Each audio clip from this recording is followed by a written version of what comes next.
साधक संजीवनी में पूज्य स्वामी राम सुखदास जी कामना की सच्चाई बताते हुए कहते हैं, कामना संपूर्ण पापों, संतापों, दुखों की जड़ है।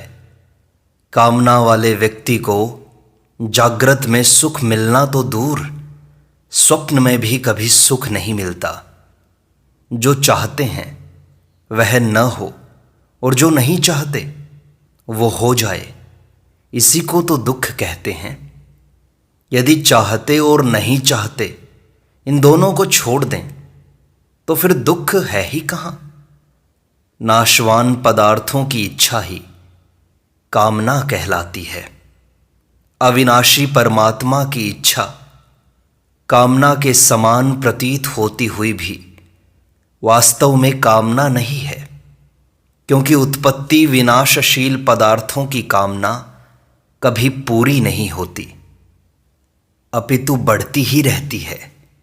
पर परमात्मा की इच्छा पूरी हो जाती है।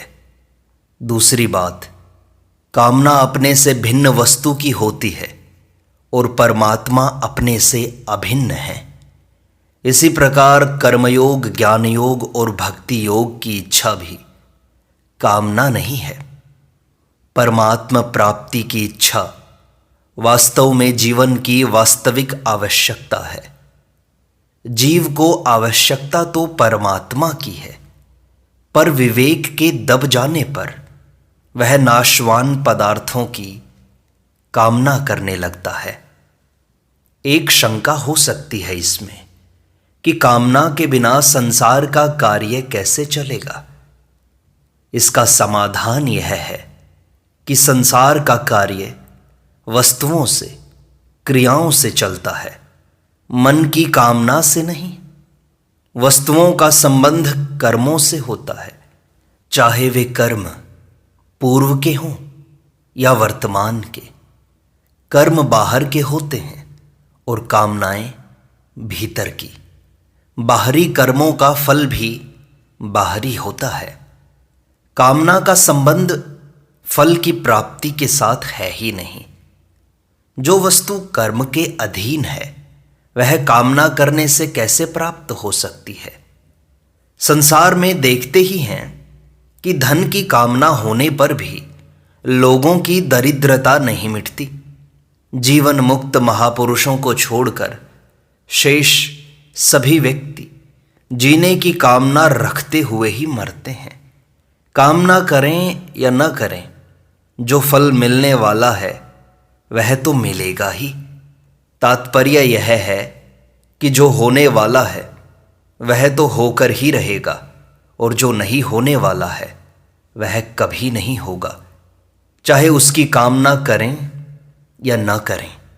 जैसे कामना न करने पर भी प्रतिकूल परिस्थिति आ जाती है, ऐसे ही कामना न करने पर अनुकूल परिस्थिति भी आएगी ही। रोग की कामना किए बिना भी रोग आता है और कामना किए बिना भी निरोगता रहती है।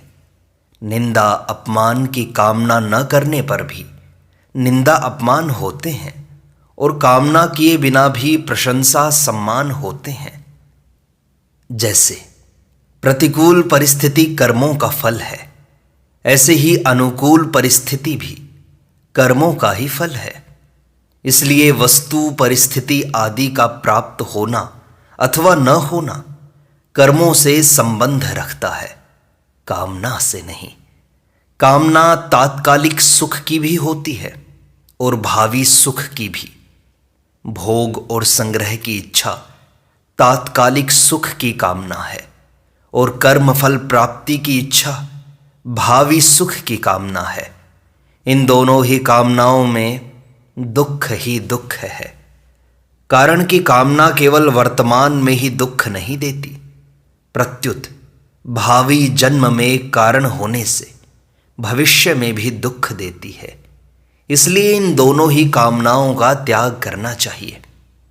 कर्म और निषिद्ध कर्म दोनों ही कामना के कारण होते हैं। कामना के कारण कर्म होते हैं और कामना के अधिक बढ़ जाने पर निषिद्ध कर्म होते हैं।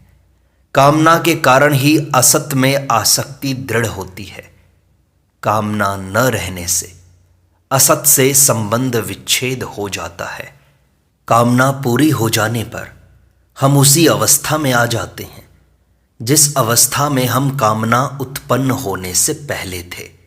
जैसे किसी के मन में कामना उत्पन्न हुई कि मेरे को 100 रुपये मिल जाएं।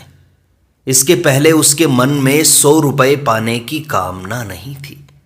अतः अनुभव से सिद्ध हुआ कि कामना उत्पन्न होने वाली है। जब तक 100 रुपये की कामना उत्पन्न नहीं हुई थी तब तक निष्कामता की स्थिति थी। उद्योग करने पर यदि प्रारब्धवशात 100 रुपये मिल जाएं तो वही निष्कामता की स्थिति पुनः आ जाती है।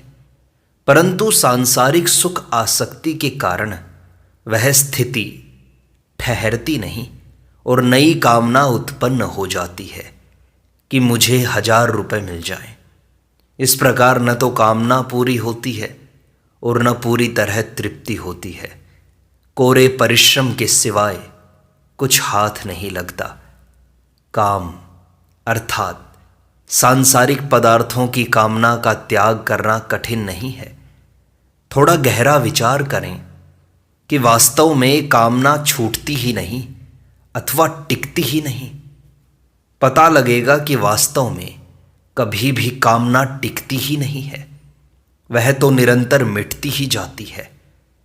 किंतु मनुष्य नई नई कामनाएं करके उसे बनाए रखता है।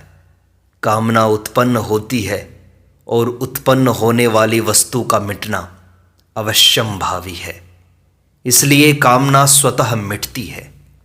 अगर मनुष्य नई कामना न करे तो पुरानी कामना कभी पूरी होकर और कभी न पूरी होकर स्वतः मिट जाती है। कामना की पूर्ति सभी के लिए और सदा के लिए नहीं है, परंतु कामना का त्याग सभी के लिए और सदा के लिए है। कारण कि कामना अनित्य है और त्याग नित्य है। निष्काम होने में कठिनाई क्या है? हम निर्मम नहीं होते, यही कठिनाई है। यदि हम निर्मम हो जाएं तो निष्काम होने की शक्ति आ जाएगी और निष्काम होने से असंग होने की शक्ति आ जाएगी। जब निर्ममता, निष्कामता और असंगता आ जाती है तब निर्विकारता, शांति और स्वाधीनता स्वतः आ जाती है। एक मार्मिक बात पर ध्यान दें। हम कामनाओं का त्याग करना कठिन मानते हैं, बड़ा कठिन मानते हैं, परंतु विचार करें ध्यानपूर्वक कि यदि कामनाओं का त्याग करना कठिन है तो क्या कामनाओं की पूर्ति करना आसान लगता है क्या? सब कामनाओं की पूर्ति संसार में आज तक किसी की नहीं हुई। हमारी तो बात ही क्या, भगवान के पिता दशरथ जी की भी कामना पूरी नहीं हुई। अतः कामनाओं की पूर्ति होना असंभव है, पर कामनाओं का त्याग करना असंभव नहीं है। यदि हम ऐसा मानते हैं कि कामनाओं का त्याग करना कठिन है तो कठिन बात भी असंभव बात की अपेक्षा आसान ही होती है, क्योंकि कामनाओं का त्याग तो हो सकता है पर कामनाओं की पूर्ति कभी भी नहीं हो सकती, किसी की भी नहीं हो सकती। आदमी तृप्त नहीं हो सकता। इसलिए कामनाओं की पूर्ति की अपेक्षा कामनाओं का त्याग करना सुगम है। गलती यही होती है कि जो कार्य कर नहीं सकते उसके लिए उद्योग करते हैं और जो कार्य कर सकते हैं उसके लिए परिश्रम नहीं करते। इसलिए साधक को कामनाओं का त्याग करना चाहिए जो कि वह कर सकता है। कामनाओं की पूर्ति के लिए परिश्रम करना व्यर्थ है, परंतु व्यक्ति को यह बात समझ नहीं आती। अगर व्यक्ति समझ जाए कि कामना की पूर्ति, कामनाओं की तृप्ति कभी भी किसी की भी संभव नहीं है तो व्यक्ति कामनाओं के त्याग की तरफ ध्यान देगा, उन्हें छोड़ने का प्रयास करेगा और तब व्यक्ति मुक्त हो सकता है, स्वाधीन हो सकता है।